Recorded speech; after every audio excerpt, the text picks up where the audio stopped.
All right, I mashed the button. Let's hope I don't. We're all by ourselves over here, so Don't tell mom the babysitter's dead. that's exactly right. Yeah, if you don't get this right, we will never hear the end of it from Dan that you couldn't figure out how to do this without him. Well, guess what? I think we're up. It looks like we're up across the board. So, hi. Let's get this Hi. party started, shall we? Yes. Hi, I'm Rick. I'm Dan. I'm George. I'm Jake. And we are Queer Magnolias, the podcast. In each episode, We're going to talk about everything from growing up queer in the South to the issues affecting our community today. with a little bit of fabulous sprinkled in along the way, Join us for an all-you-can-eat buffet of queer joy, mixed in with the occasional bitch fest. but always served with the spiciest tea.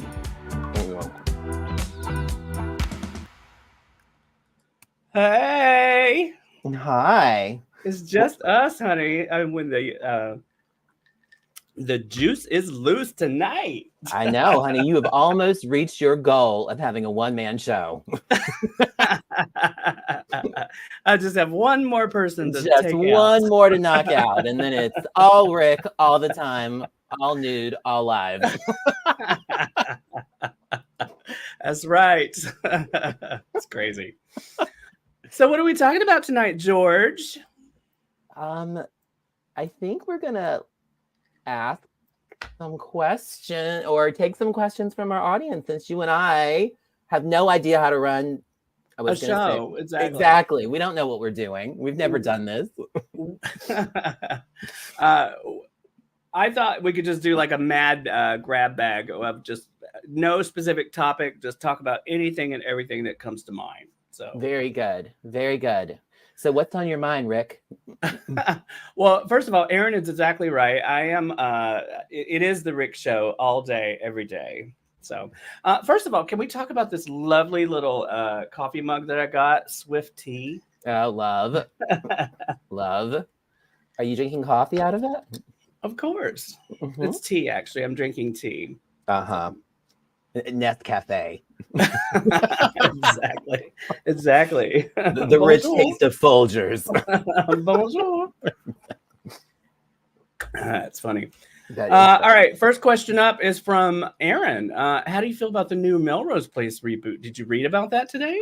I have no interest or any knowledge of it. So tell me all about it, Rick. Well, apparently that's all there is to it at this point. They're rebooting the Melrose Place again. I think this will be the second or third time it's been done. Maybe it'll be the third. Is that true? Well, they rebooted it 20 years later or some shit like that. Don't quote me on the time frame. And it was basically just kind of took place like tomorrow's like a new day. Oh, there you go. There's your there's your plug, Aaron. Like nothing ever changed. It's the same old Melrose Place. So Got it. So that was like, here's Amanda, and she's still doing her thing. And yeah, I got you. This is not that, I'm assuming. well, they're actually bringing back some of the original cast members. I don't remember. God. Was it? I think Heather Locklear is coming back. Actually, I can Wow. pull it up. You know, they make these amazing little devices. where I you can just know. pull shit up We at the have drop of a hat. we have So talked about being on our please. phones during podcasts, but I guess this is different since we are woefully unprepared for a show. Yeah, exactly. I'm not. I don't have my homework done today. Yeah, Heather Locklear, Laura Layton, and Daphne Zuniga is coming back. So I guess God. somebody's death was their death was faked. Oh, so that was a Joe, right? Yeah, Daphne was Joe. Yes. Yes, Joe, the character that no one really wants to see return. But there we go. I said it, and I said what I said. Roberto wants to know, this is a Long Island iced tea? No, darling, it's just spicy tea. Spicy, the spiciest, as you always like to say, because you love a little callback to the intro. How do you feel about reboots in general, though? Let's talk about that for a second, because I feel like sometimes does it work? I'm trying to think of something that's really, really worked as a reboot. I can't think of anything that has really worked. I mean, I guess Dynasty did for a little bit there, right? When they redid it on the CW. That was a fun little show for a minute. And then, but I can't think of anything else because they've tried all the nighttime shows like 90210 has done it a few times and all of that. So there's nothing I can think of right off the top of my head that has particularly worked per se. I was not a big fan of the Craft reboot. I mean, I love the original. Like that is my jam. That's my genre. That's my era. That's my sleigh. That's my house the boots down. That's my all of that. And I really wanted that reboot sequel to work, and it had some things in it I liked, but as a whole, I was like, this is just a mess, honey. And then to throw Fairuza Balk in the last like 10 seconds of the film. That was the Hail Mary at the end right there. It's like, oh, come on, we have to do something. Too little, too late. I'm sorry, ladies. Exactly. Although I didn't mind the male aspect of it. It was just too bro witch for me in that regard. So bro witch. Oh, that's a genre that we haven't fully explained or gotten into, and I feel like there's that amazing movie from like whatever in the 90s with Chase Crawford called like The Covenant. Have you ever seen that movie? I do. I do remember The Covenant. I loved The Covenant, but not for the story. No, it was those. I love that they were all on the swim team, and there were those lingering camera shots of them in the shower. Yeah, exactly. I remember that for sure. For sure. Wally says there were live plays of the Golden Girls with all male casts, and he's wondering, do we think there should be one for designing women? And I'm hell yes. I'm team hell yes on that one. Yes, for sure. Somebody copyright that idea right now. Let's get on it. Let's make it happen. Timo was wanting to know what the topic is tonight. The topic is we don't have a topic. It's anything is on the table. It's a grab bag of fun. It sure is. So bring it, Timo. Bring us an idea. Yeah, throw something out. Ask us anything and everything. We'll do our best to answer. If we don't know the answer, we'll make it up on the spot. And don't ask us anything about our colleagues that aren't with us right now, because goodness knows we would never talk about somebody behind their back. I would never. She would never. I'd rather walk on my hands and take a whack at Weezer. That's right. That's right. Most of Chicken Pen Parish. Exactly. Oh, okay. Here comes Cynthia with the terrorism right out the bat, right out of the gate. She wants to know toilet paper over or under. Under, darling. Under, never over. God.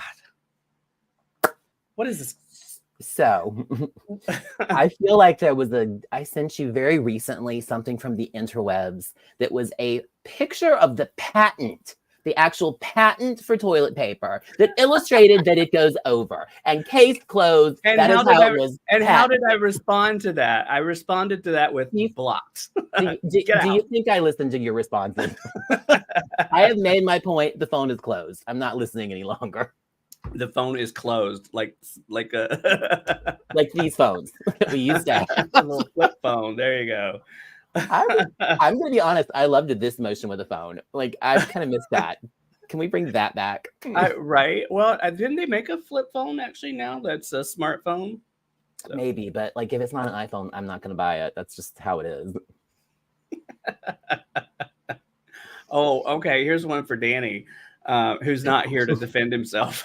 Wally's like, by the way, I drove through Kinston on Sunday. Danny gave me suggestions of things to stop and see. I kept on driving. Like, nope, gotta go. Right, because that world's largest ball of twine. You were like, I don't need to stop and see that. Or maybe it'd be more like world's largest tobacco leaf or biscuit. I don't know what Kinston's really famous for, but biscuit. Biscuit. The world's largest biscuit. I love it. Oh, here's a good one. Yes. Timo wants to know, what was your first gay movie, not talking about porn, but mainstream gay movie that you ever saw? Oh, that's a good question. It is. I think for me... For her. Was it, what was that? Was it An Early Frost? Is that the one? It was the AIDS story. I think it was. Let me look it up. Let her look that up. And let me think about this for a moment. I mean, does the Rocky Horror Picture Show count? Oh, that's a good one. Actually, I think it does count. So that would be my first one then. Because I saw that very young, younger than probably I should have. Yeah, so it was Early Frost is the one I'm thinking of with Aidan Quinn, and it was an AIDS HIV storyline. Aidan Quinn was so beautiful back in the day. Oh my God, I know. What year was that? Girl, I ain't telling you that. Did you not think I have a phone? No, I do not. She's like, I saw it when I was 22 and it was in the theater. Yeah, I Making Love with Kate Jackson and Harry Hamlin. I have never seen that movie, but I find the whole premise of it very intriguing. And I feel like if anyone's, well, I'm not going to say it's about Kate Jackson, but. Well, you know, I love me some Kate Jackson. Married to a man. Okay. Sure. You know, I love me sure, some Kate. Sure.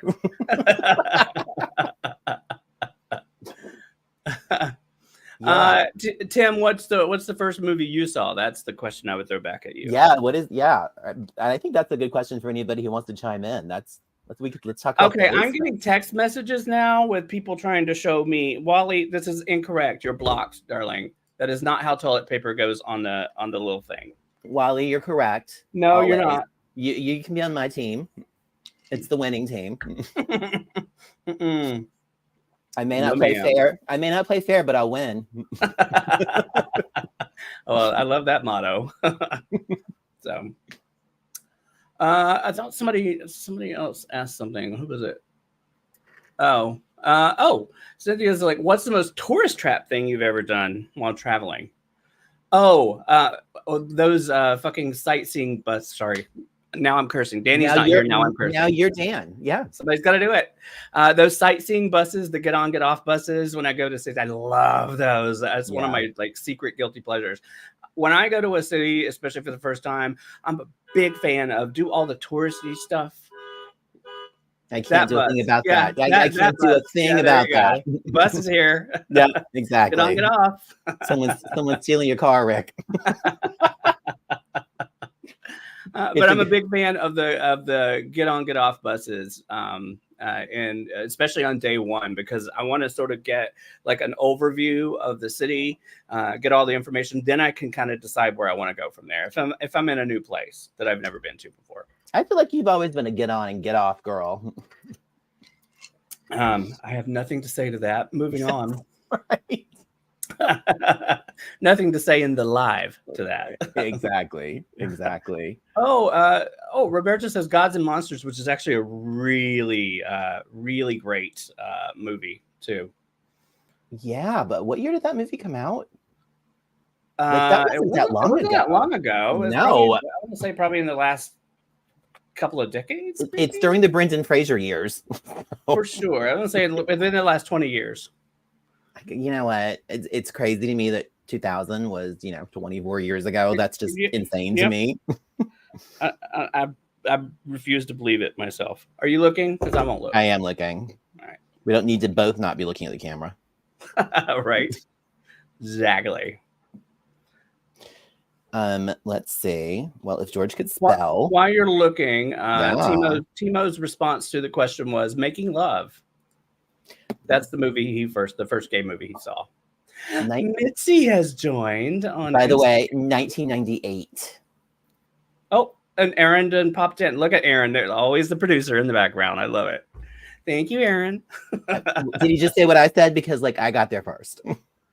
Yeah, sure. Jan. Sure, Jan. I win, Rick. Okay, whatever you say, Jan. Another great question, actually, from Wally. Favorite angel? He's team Cheryl Ladd. Of course, I'm Sabrina all the way. Well, I'm Kelly Garrett all the way. Not only did she stick out the entire damn show, she wanted that paycheck. She also knew how to move merchandise at Kmart. And still does. And she's been in every single remake of the movies, reboots or whatever of the movies, right? Was she?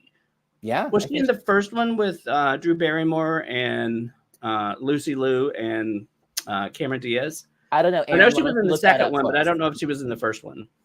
I think Aaron will tell us. Aaron, let us know, darling.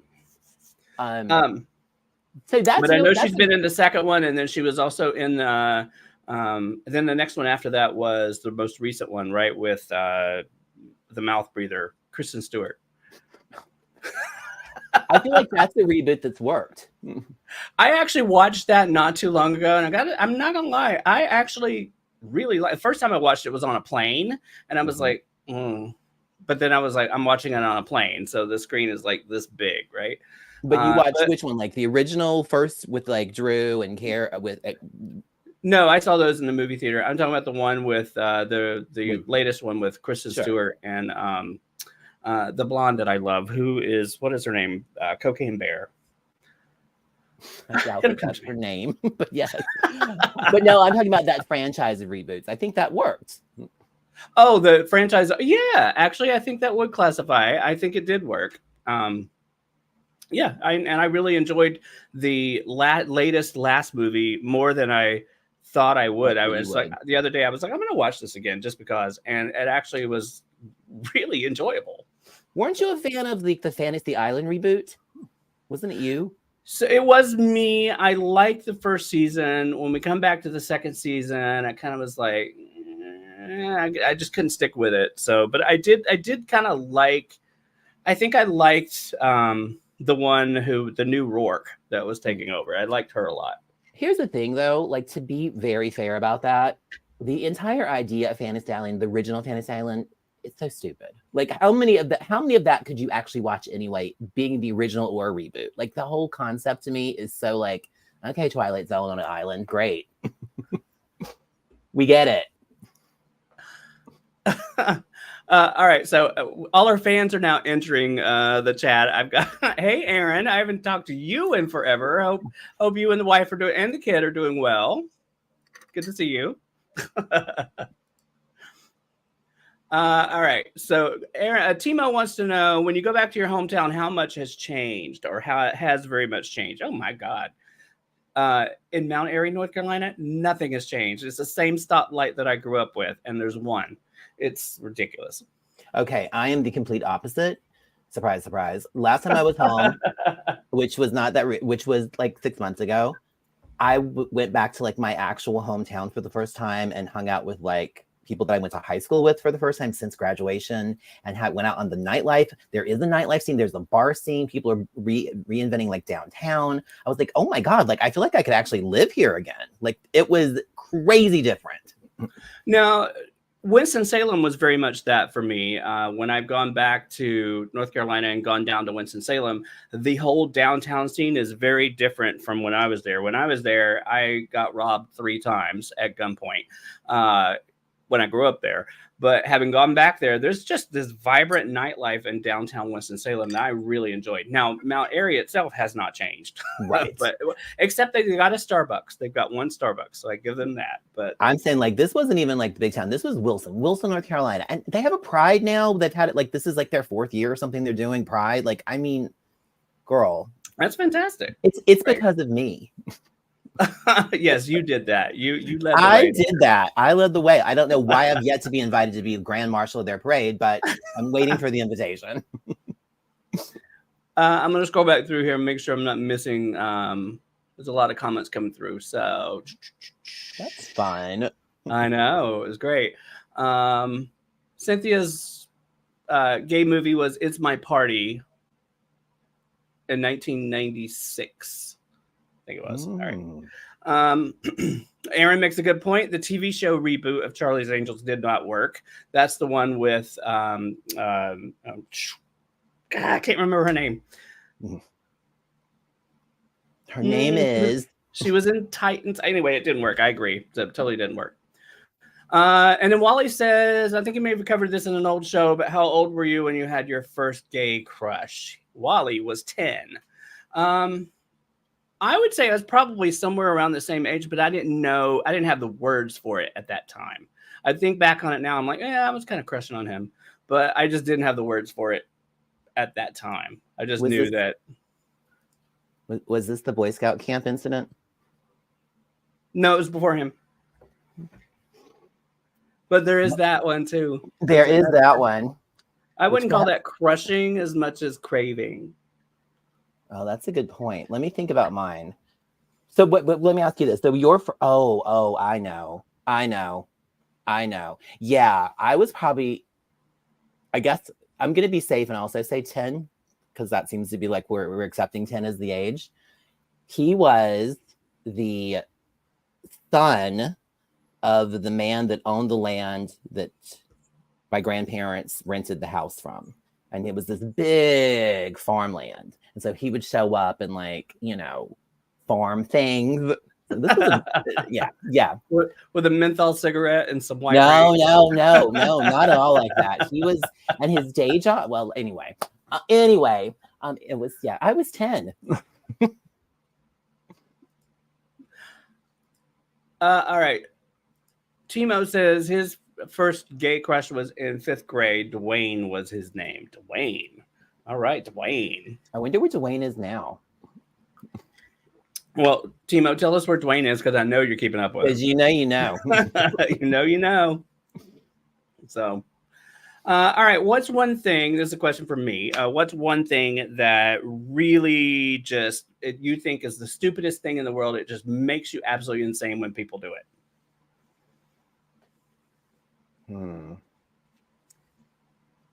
Well, do you have an answer to that question? I do. Socks and sandals, motherfucker. Oh, okay. Oh, sorry. God bless it. God dang it.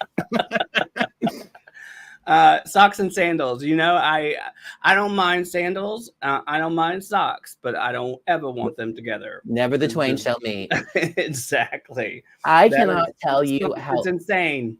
I can't say how annoyed I get when you're out to dinner with somebody or breakfast or whatever meal, and it's a group of people, and one person wants to you're waiting and the food finally comes, and then one person wants to hold up the whole let's eat finally, because we need to rearrange the table so I can take pictures of food to put on social media. Okay, that's me. Shut up. There is nothing that irritates me more than that.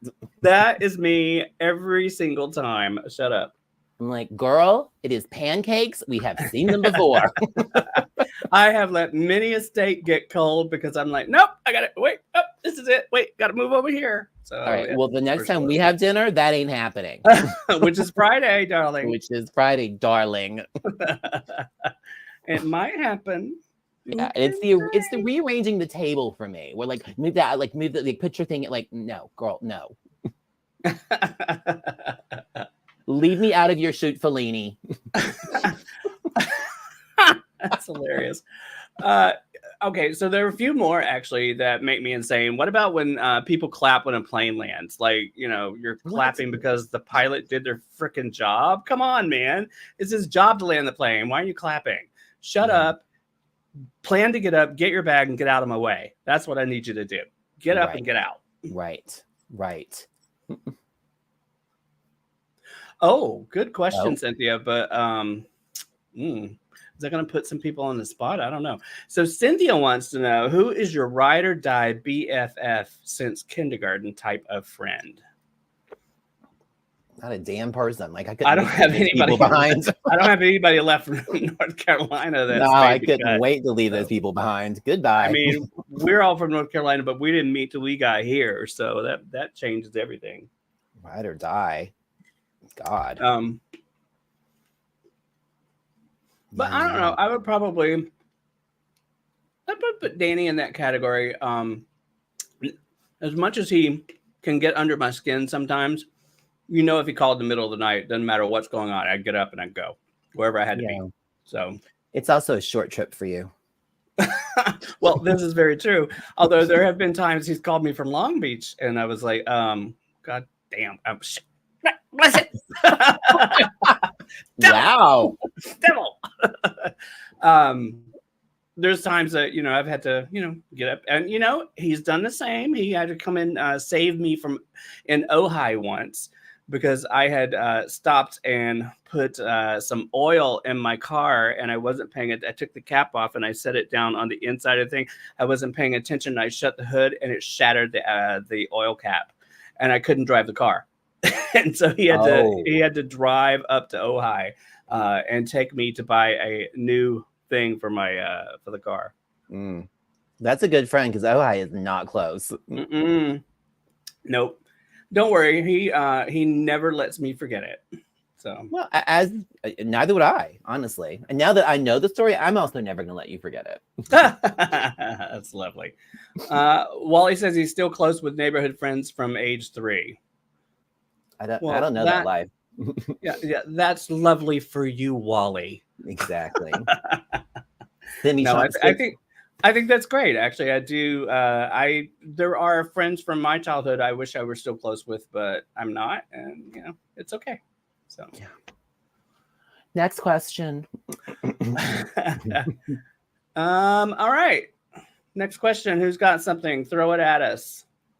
Oh, we worn them out. They know everything about us now.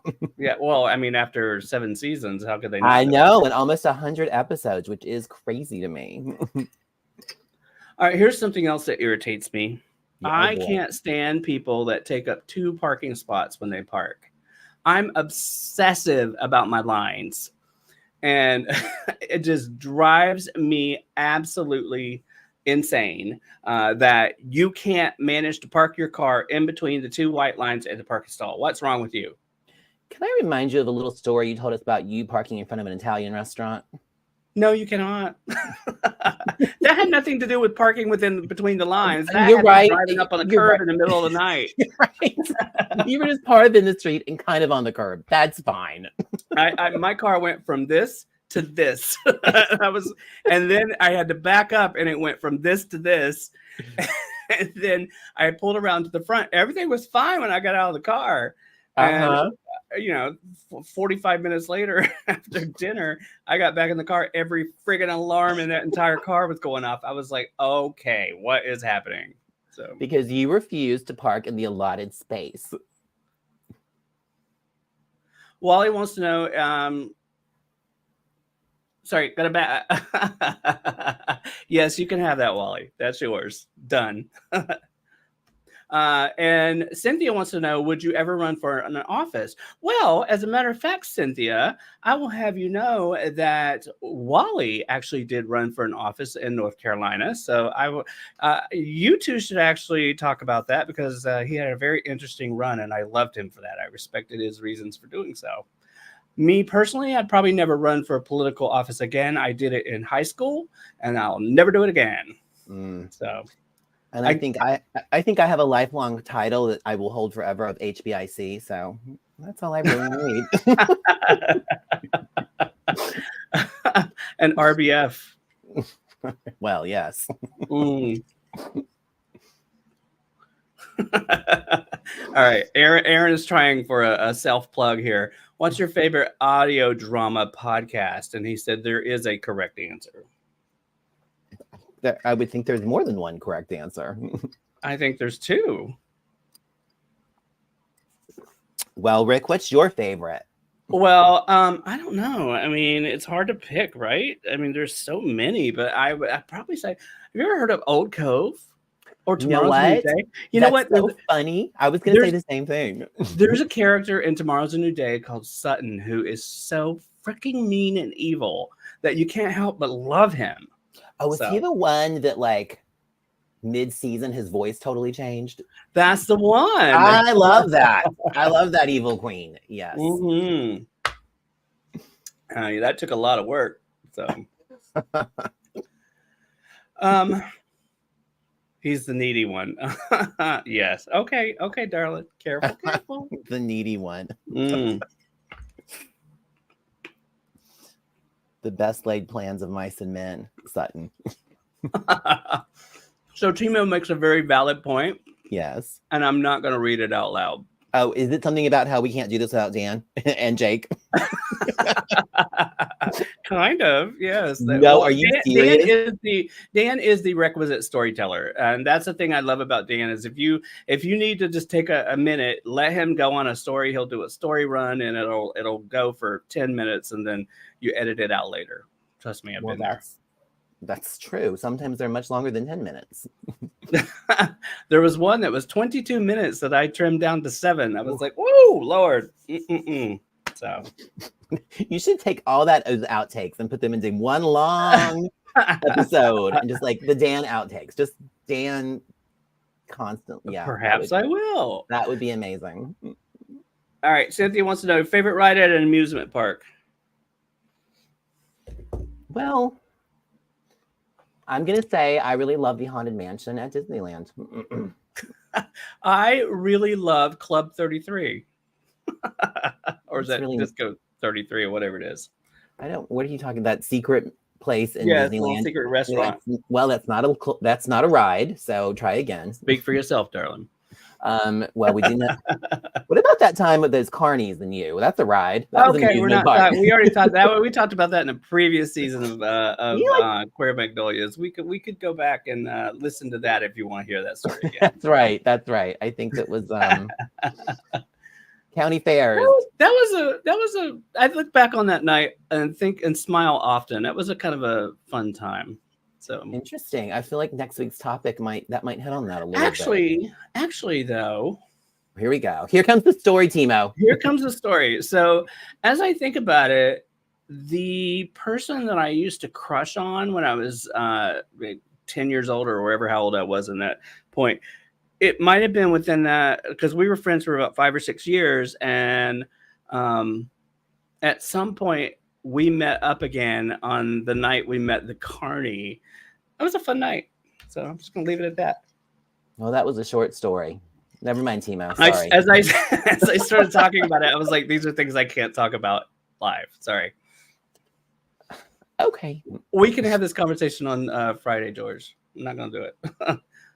Beautiful. Love it. But Timo says that there are way too many. Well, he's not wrong. There are way too many photos of me, especially from my bartending days, for me to run for public office. And he might not be wrong about that. Well, and that is not one of your ambitions in life, nor your goals. So well, exactly. So, I think we're good in that regard. I think we're good. I mean, if you saying you can't even run for dog catcher in this town, then that's a problem. Oh, Lord. Wally wants to know what was one of our favorite Magnolias episode. And I think we did a favorites recap. There's been quite a few. But I think my favorite was when Wally joined us for the Easter episode. That was probably one of my favorits. Easter ham. Yes, it's Easter ham. Yes, it was when he came walking up the front sidewalk, and I was saying something about dead zombie Jesus, and I was like, "Oops, that's not me." That's exactly. There's been so many episodes, and we've had some really fun conversations. I don't know, like. I feel like I really enjoyed talking about strawberry shortcake. So I'm going to say the one about toys. I really love that episode. I feel like it was my idea to have that episode. You know what else was really good? It was the breakup episode when Jake and I were like, we broke up. No, that was not. It was really good for you. It was not good for us because we didn't have a clue. And you guys had shown up for how many records at that point, and all this was going on. And we never even knew because you never talked about it. And you didn't have to, but it's not your place. And as good friends, you never asked. Right. Well, why would we? You seemed so happy. We were. So. Exactly. So there was nothing that was amiss. It was just a changing of guard. Well, there we go. There we go. But that was fun. I think the Barbie episode was a fun one for me just because I remember the high that I had after watching Barbie and how long that lasted. And I don't know if that was, I'm looking back on it now, if that was a combination of how great the movie was, because I saw it 5 or 6 times. You know how many straight people I took to see this movie. And straight men I took to see this movie, and they all walked out and like, oh my God, thank you for making me see it. But I think it was also the fact that it was such an event, and, me working where I work and doing what I do, box office and all of that is a big deal these days, and trying to find something that works that gets people out of their houses and into the movie theater is a very hard thing to do. And Barbenheimer Weekend did that. And I don't know, I was just really enjoying the high off of that. So that's probably another one of my favorite episodes. Okay.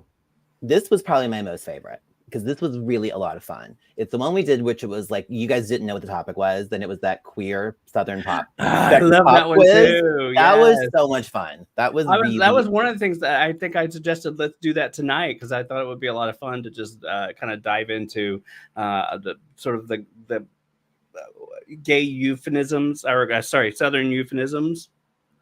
Southern euphemisms, not really euphemisms, but whatever. It was the whatever it was. I love the episode. I agree. It was one of the fun ones. That was really fun. But also, like, if it's just two of us, like, if one of us knows the answers, you can't. What am I going to ask you questions? Yeah, wrong. You fail. And Roberta says he thought the best podcast was the one about white privilege, and I do remember that one too because I remember that was the one where we had this sort of, I wouldn't call it strict, but it was kind of a policy where there's so much bad stuff happening in the world. We wanted our podcast to be a place where you just come and relax for a little bit, and we didn't get into politics and we didn't do all of that. And it was coming off of, I think, the Uvalde shooting right after that. And I was like, nope, we're gonna have to talk about it. I just have so much pent up inside that I just need to be able to get it out. And so that was also another really good one too. And I actually think it was, first episode aside, probably the most I don't want to say viewed, listened to, attended episode. No, I really enjoy our serious topics. Sometimes I feel like, I don't know if the audience likes them because I feel like they come here to be like entertained in a way that's like funny. But I've really enjoyed talking about more serious things. I mean, because God knows I've always got an opinion. Yes, we know. Yes, I know, darling. Yes. Yes, God knows. Trust God. me. God. Great question from Timo. Hardest episode to do? What was the most difficult episode to do? Give me a moment. Let me scroll back through some titles. Right? Oh my gosh. It's a good idea. Maybe I'll do that too. Wow, great question. Now you're making us work for it. I know. Could we have like that Jeopardy theme music that plays when people write answers down while we read? Oh my gosh. I would probably say anyone where we had an extremely long front porch and trying to I know which one it was for me. I know exactly which one it was. Big Daddy. Oh yeah, that makes sense. That's funny because I think that for me, I think with that episode, because that was season 1 and I didn't know what I was doing, and I'm just saying things and trying to be cute and trying to be funny and be witty, and I don't know, and saying things that a maybe I shouldn't have said, and B like were things that were when I was caught up in the moment that I was saying them. Like I look back, I'm like, that's not really how it went. So I learned a lot in that episode, and I had some apologizing to make up for that episode. I remember that. Yes. Yeah, we talked about that quite a bit. So we did. Well, I'm still talking about it, so I'm still trying to repent for it. So just let me do this. So if we could just wipe that episode off the books. Rick, you have that power. I mean, like, no one could ever hear that episode again. Maybe I already did that as a special gift for you. No, maybe you did. And I will also say the very first episode was also probably one of the most challenging episodes because I think we recorded that damn thing 37 times before it ever actually made it out. And you know what? I've listened to it from time to time, and I'm like, it still sounds like it's the first time. Yeah. Kudos to us. We were actoring. Yes. I also think the sports episode was really hard to talk about because I don't know anything about sports. That was also one where I was like, okay, now I need to. I think that's where I first started writing down all the bullet points and stuff. Like, I have to have something to talk about because I've got nothing. It's not my bag. No you know what I loved about that episode, though? Probably my favorite moment is when, so this week we're talking about sports.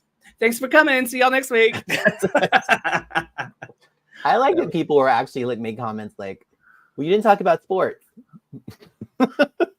Right. I mean, really...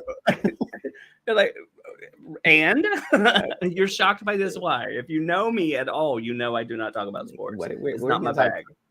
I don't know. Are beauty pageants competitive sports? I could talk about that. Right. She has style. She's style and grace. I don't remember if I told this in the episode or not, but I had a friend, Grant Todd, who I drove cross country with from LA to North Carolina, straight guy. And as we were driving, I think we got to probably as far as Alabama, maybe. And he had been talking about sports the entire way. And I was like, oh my fucking God. And so finally I was like, I love you, baby, but I just have no idea what you're talking about. And without missing a beat, this straight man changed every team to designer names and shoes. And I got it. It was like a light bulb come on. I was like, I actually got what he was talking about. It was one of my favorite moments with him. It took until you got to Alabama. All that way. I really thought the story was going to end with, and that's when I left him at Waffle House. I murdered him behind a dumpster. I would have in Alabama had he not changed the subject and turned it into something I could stand. So I left him to the raccoons, the opossums. So Mitzi, and Mitzi, we all love Mitzi. Of course. Mitzi and I met when I was actually wearing this, or a version of this shirt, I think, by one of our favorite artists, Glenn Hansen. And we were at the studio, and she actually came like running up to me out of nowhere. It's like, I need to know where you got that shirt. And I sent her to Rough Trade in Silver Lake. And I was like, I'm going to warn you what you're walking into right now. And she's, I don't care. I'm getting that shirt. And you've been in Rough Trade, of course you do. I know. So Mitzi wants to know, like, what's our favorite Golden Girls episode? Oh, there are so many. How do you pick one? Oh my God. That probably the hurricane where they're all dressed in nuns' habits. That's a fun one. It's super cute. Oh my God. There's so many though. And when Betty White died, I did a Golden Girls marathon that entire weekend right around New Year's because it just was such a moment. So that's the one where Sophia is preparing for the storm that she's so sure is coming, but everybody else is like, no, there's no storm coming. So she's like getting sandbags. She has like this yellow like Gorton's fisherman raincoat, and she's talking to Dorothy, and Dorothy's like, no, Ma, it's not happening. And Sophia says, are you making fun of me? Because there's a storm coming. Are you making fun of me? And Dorothy says, no, Ma, I'm mocking you. I think my favorite episode, hands down, like the one that like I go to again and again.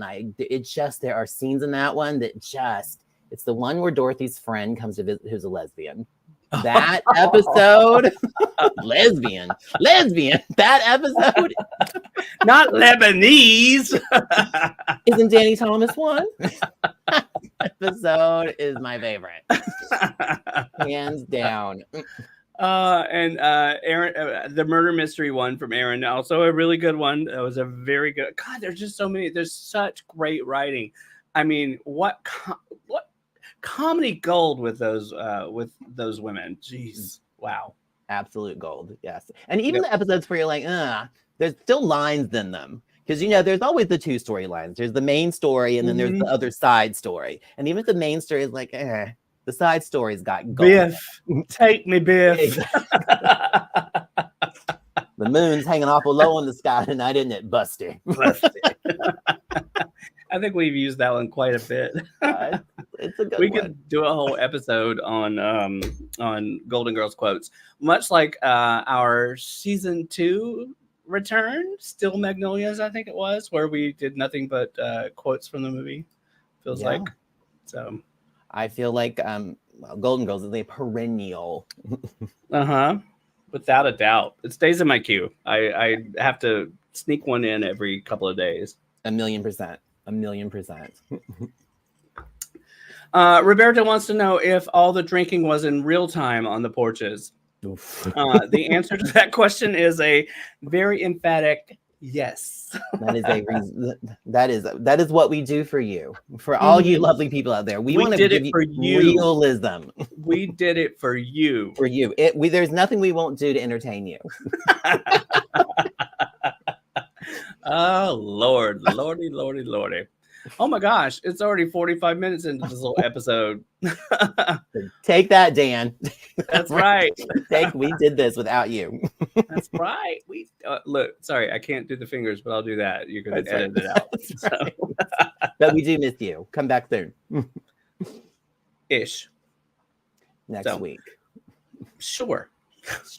So next week we'll do the kiss and tell episode, which is what we're going to do tonight until Dan realized, oh, did I tell you this story? He's going to be, well, maybe not. He put it on social. So Dan had forgotten that he had made plans to go to Seattle today, and he didn't realize it until a couple of days ago. And he was like, oh, I'm not going to be there on Wednesday. And then he orders a car. He gets picked up at like 4 a.m. or whatever. He's on his way to LAX. He gets all the way to LAX, goes to get on the plane, and realizes that his plane is out of Burbank. Oh, girl. So I was like, he was texting. He's like, oh my God, I came all the way to LAX and my plane is out of Burbank. And Alaska was actually very nice and accommodated and rebooked the flight so that he could fly out of LAX and do all of that. But I was like, listen, 2 words, Ma. Shady Pines. Mm-hmm. You are getting too old to travel by yourself. You're going to need someone to go with you moving forward. Ma. Ma. Exactly. Wow. No, I did not know that, but yeah. Mm-hmm. Well, she's blonde. Well, she's white haired now. We're going to be kind and say blonde. No, we're not. Like Marilyn Monroe. Like, she bleached her hair white and she called it pillowcase white. That's not why she called it pillowcase, but we'll go with that. But she called it. All right. Well, look at that. Look at that. My tea bag is no longer bagging. It's drooping at this point. Exactly. And my ice cubes are dry. Well, as your Aunt Lucy would say. And as I have said many times now at this point in my life. All right. We'll see you guys next week. Thank you so much for showing up and entertaining us and keeping us talking because, we could still do this without Dan, but that's okay. But we can't do this without you. The audience. See, I set George up for that. That's exactly right. So thank you so much for showing up, and we'll see you next time. We will. Bye, everybody. Bye, y'all.